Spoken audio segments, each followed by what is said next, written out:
Do not take a shot every time I say because it's like an autistic tick that I have. Hey, so you guys clicked on the video, you know what's up. We'll start with the story. This one is about King Dionysius I of ancient Greece, and his nickname was the Tyrant, kind of like how I'm Corbin Edward the Great, because I'm the king of this channel and I'm great. This guy, he was named King Dionysius the Tyrant. Guess why? He was a tyrant. So one day, one of his advisors came up and he was like, King, why you got all this nice shit? Why can't I have some of that? And King Dionysius the Tyrant, he was just like, I could entertain this. So he sat his advisor in his chair for a day, gave him a banquet, and was like, you're gonna find out what it's like to be king. But look above you. And above him, there was a sword just dangling by a single horsehair, pointing right down at his head. That's what it feels like to be the king. That's what it feels like to be on top. That's what it feels like to be on your A game. Everybody wants you taken out, and especially in the creative industries or creative world in general, if you're doing good, people want to bring you down. So without any further ado, let's get into this. So with every gift comes a curse, and these are just a few curses or buffers if you're an RPG guy. And the first one I want to talk about is a mind that doesn't always work when you want it to. You might have time set aside for creating, writing, recording, whatever you want to do, and during that time you might just feel like, oh my god, nothing's coming to me, man. The tank is empty. We gotta create.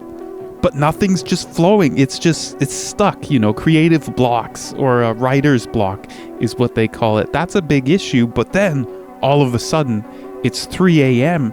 and you wake up from a weird dream and you have a melody in your head, or you have a certain scenario that you want to write down if you're a film guy, or like a painting idea. And you're like, I don't want to get out of bed. There's a way to deal with this. It's called having a phone and having a notes app. If you can write stuff down in your notes, or like do a voice note of a melody, that's great. But then there's the guys who will wake up and just start doing shit at weird times. I'm one of those guys because I can do that. I'm at a point in life where I can get away with that. A lot of people couldn't. I couldn't at one time. I just like creating at weird times. It's when the most special ideas come.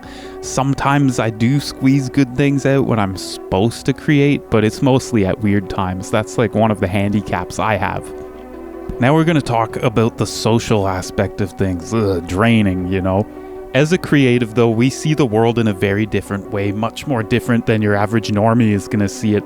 In fact, those people, they're scared of the way that we see the world. They were told their whole lives to listen, stay in line, be a good drone, be a good worker, get whipped by daddy, Gator needs new boots, that type of thing.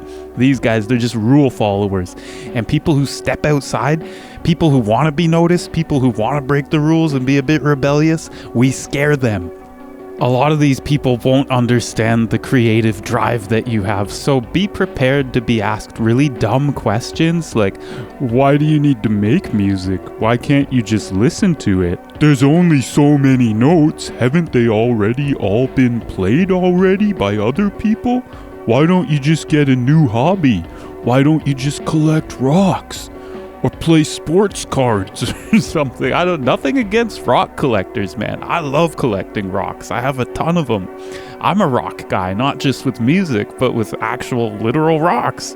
Another one, if you're a guitar player or a keyboard player or a drummer, why do you need more than one instrument? Why do you need so many? Like, bro, this is what I do. Why does your wife have so many purses? Why does my wife have so many shoes? Actually, that's a good question. She just sold some. But I haven't sold any guitars. You know why? Because I play them. Because I do all day. That's what I do. I remember one day I was saving up to buy a wah pedal, and my friend was like, why do you need that? Isn't that a waste of money? I mean, you're never gonna go anywhere. Jesus Christ, that's harsh. Yeah, these people, man, dumb as bricks, dumb as a fucking truck of bricks.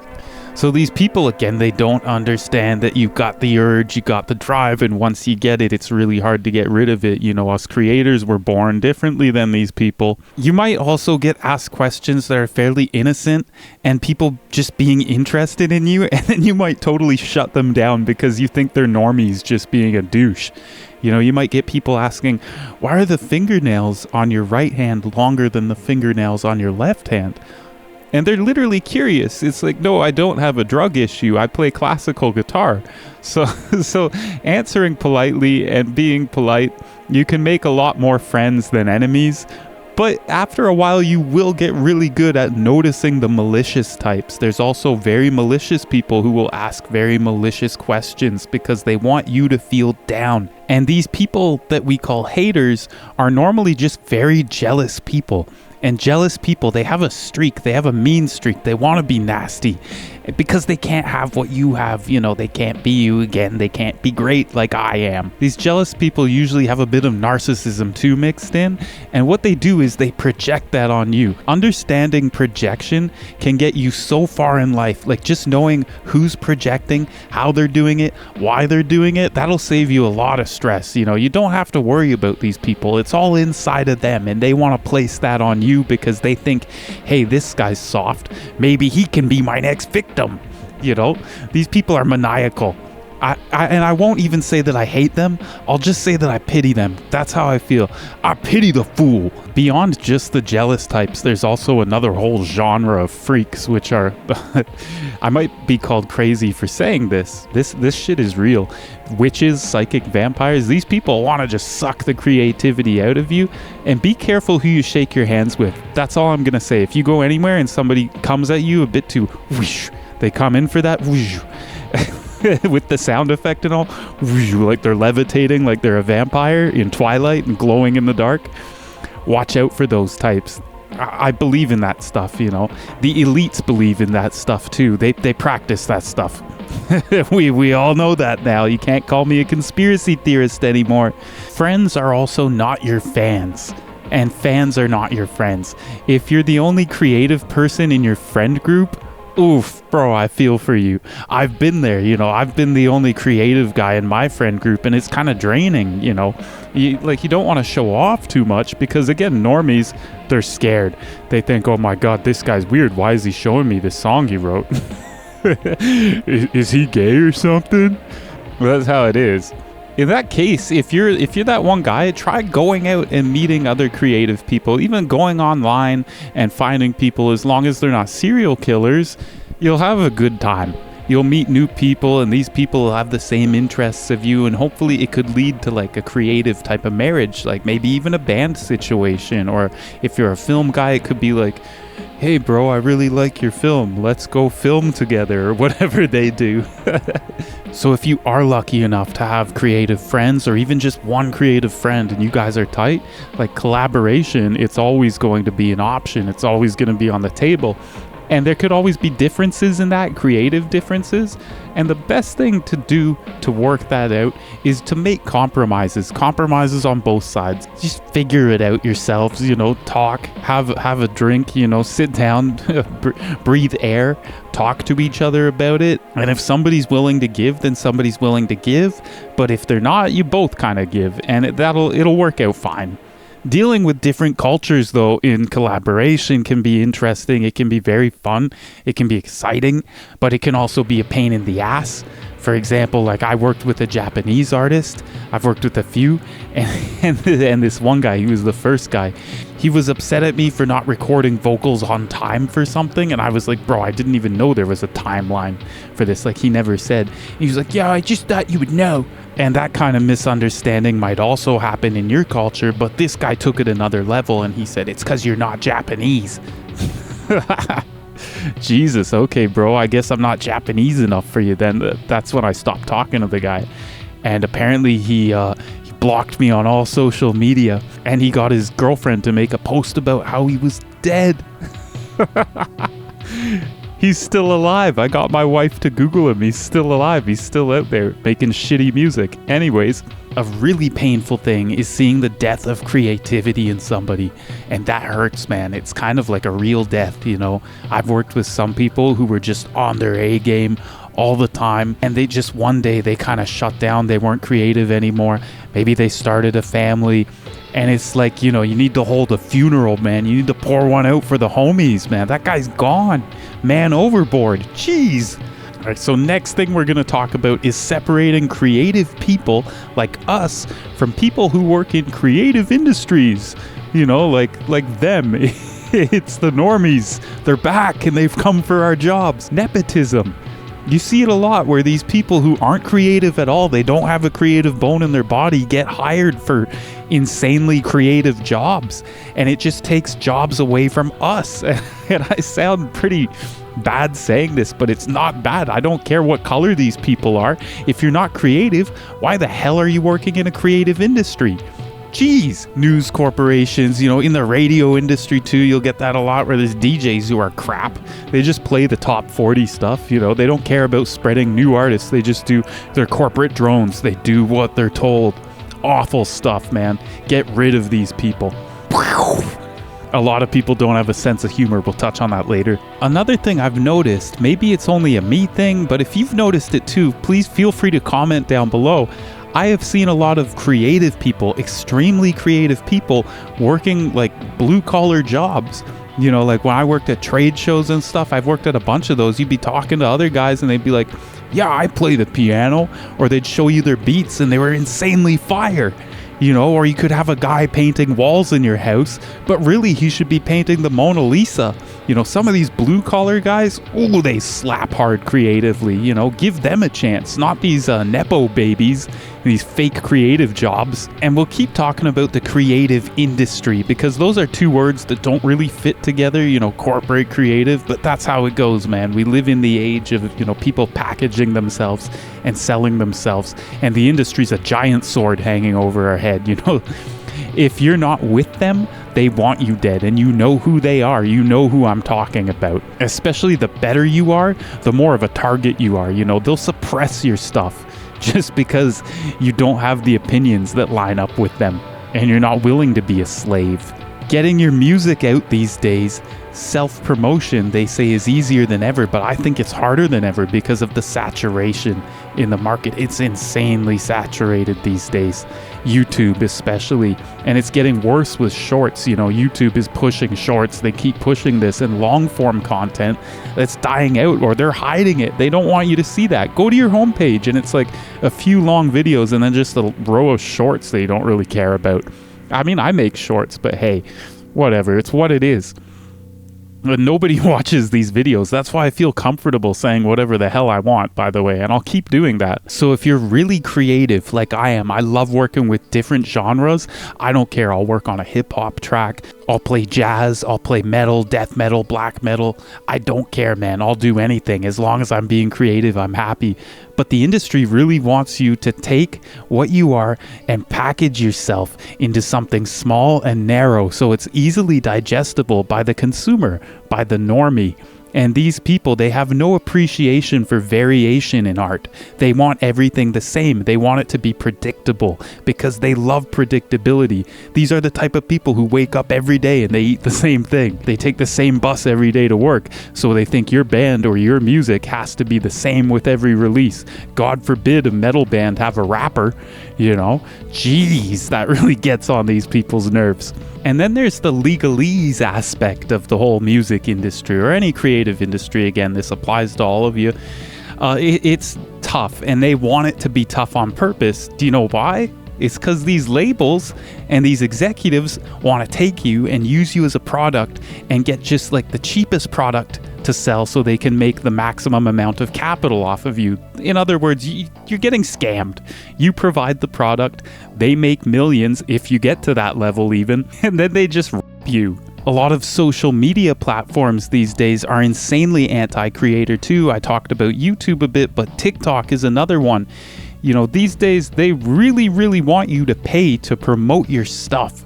They've, especially after who just recently purchased TikTok. It's funny, you know, it's like the world's a joke. It's all funny until you realize you get trapped in an algorithm where Instead of just being the product, you are now a customer at pushing your product. It's really weird, man. Like, pay to win? Hello?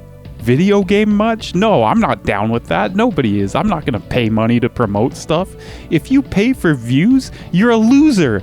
You know, sorry, but it's true. If you pay for views, you suck. Advertising's different. If you pay for advertising like Facebook or Google ads, but if you're paying TikTok money just to get like 300 extra views, because they do say like this will give you like 1,000 views for your video for $10. Jesus, and it's all bots. You know, it's all bots. They used to give us trouble for doing this, but now since they're in control of it, it's okay because they can just take your money. It's a scam.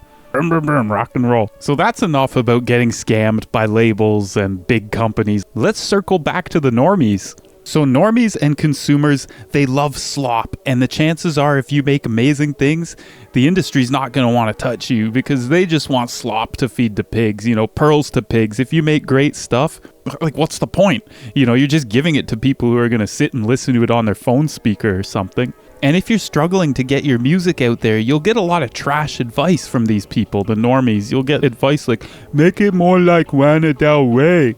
Or, why don't you start beef with another artist like Drake and Kendrick Lamar? You get normie advice, man. Normie advice is the worst. It's like the lowest form of existence. You know, they just want to drag you down to be shitty like they are. They don't want you being creative. Back to that. Literal human bottom feeders. You know, these guys would be like shrimp or something if they were in the ocean. And you're a shark because you're creative. You're great like me. And not to mention, usually anybody telling you what to do is an idiot because they can't find things to do themselves. So they always got to tell you what to do. Why don't you do this? Why don't you do that? If you do this, oh my God, why don't you do it? Shut up and mind your own f***ing business, you f***it. Sheesh. Again, it's all projection. And once you get good at noticing projection, what it is, it makes adults look like they belong in diapers, man. The landscape of what is popular is always changing. It's day to day sometimes. It's always flipping. And there's people who chase it, you know, the trend chasers. Some of them are successful, most of them aren't, and then there's people that remain still and they remain true to themselves and they stay with what they're interested in, and that helps prevent burnout also. That's another thing. That's another tip. If you're creative, do what you want to do. Don't take crappy advice. Don't chase trends. Don't be a trend chaser because that is tiring. If you're always chasing a trend, you're never sure of who you are. Man, that's a lame existence. I find that experimentation in art while sticking with what you're interested in is a really good combination, and it's deadly. You can always be creative that way. Another one is humor, especially if your sense of humor is a little bit dark. Oh boy, prepare to get censored, you know. They don't want people with dark humor, these industries, creative industries. But you know what's funny? I find a lot of people online like me, I love dark humor, man. Dark humor is like food. Not everybody gets it. And being a creative person with unorthodox views these days can get you into a bit of trouble, especially living in the time of censorship and when anybody can just go back and look at what you said 10 years ago and then cancel you based off of that. It's ridiculous. It's a huge sword hanging above our heads, actually. Because just like trends, politics, it cycles, you know? It comes and goes, it ebbs and flows, and people who make fun of politics like I do, you get in trouble. You get in trouble with these people. Especially the uneducated masses, the normies, the asses. And everybody is just so against each other because they're all being told different narratives from different medias just so they can fight amongst themselves and ignore the fact that we're all being robbed. That's how it is. I really just put that in a video about being creative, but it's the truth. And being sane in a world that's gone insane, that is valuable. Being true to yourself, again, that stops you from burning out, because as soon as you are not true to yourself, you're just faking it and your life is worthless. You're gonna get burnt out. But the goal really here is just being uncancelable. Nobody can cancel you if you don't give a crap. Never apologize. If these people, they want to suck your blood and they want to say sorry for that, you offended us. Just give them the finger. No way. Never feed these freaks by bending your knee. If people like what you make, they're still going to enjoy it. They're still going to consume it regardless. You know, not everybody is a virtue signaler, regardless of what the news will have you believing. And one of the reasons that a lot of these normies make it to the top in creative industries, other than nepotism, is because they're bland. They won't offend anybody. They won't come up on stage and say something messed up, to rile up the audience. They're just like, oh, just play it safe. We got to keep our investments good. We got to make money off this person. We got to keep scamming everybody. And I believe that has a huge impact on the decline in modern art, especially modern music. If you ever turn on the radio these days, a lot of this mainstream garbage, oh my God, it's bland. It can't offend anybody. That's the magic of it. That's how they keep making money. If it's catchy, doesn't offend anybody, it's good. Not that you have to be offensive. Just being offensive for the sake of it is stupid. Being real though, being yourself is gold. That's what makes you a king, a creative king. And finally, we're going to talk about the heaviest thing which impacts creativity. It's a big sword hanging over our heads, which is addiction. It could be addiction to your phone. It could be addiction to doom scrolling. We're all sitting there these days like this, flicking up and down and looking at things we probably shouldn't be. It's stupid, man. Pick up your damn guitar or pick up your camera, go outside and take pictures, but instead you're watching me. If you found me doom scrolling, props, bro. I doom scroll too, we all do it, There I go, I said it again, the autistic tick is back. There's another level too, things like alcohol, drugs, that kind of thing. Stay away from that if you can. A bit of booze every now and then is fine. Maybe a bit of pot every now and then, unless you live in a country where it's illegal. No, you naughty boy, do not smoke the marijuana. Very, very bad. Unless you live in a place where it's legal, don't partake in that kind of thing. And stay away from hard drugs. That is just the worst for creativity. It might be great at first, but oh man, it'll ruin you. So that's it, guys. That's my video about the swords hanging over our heads as creators. And a bit of it's about how to avoid them, and then the rest is just nonchalant bitching about it. If you can think of any more, go in the comments below and comment what's a thing that you think is a sword hanging over your head as a creative type. Or even if you're a normie, what's a sword hanging over the head of the normies? I wouldn't know. Tell me, enlighten me, peace. It would also mean a lot if you click like and subscribe and ring the bell button. If you do those 3 things, you are a top G or top gentleman. Bye-bye.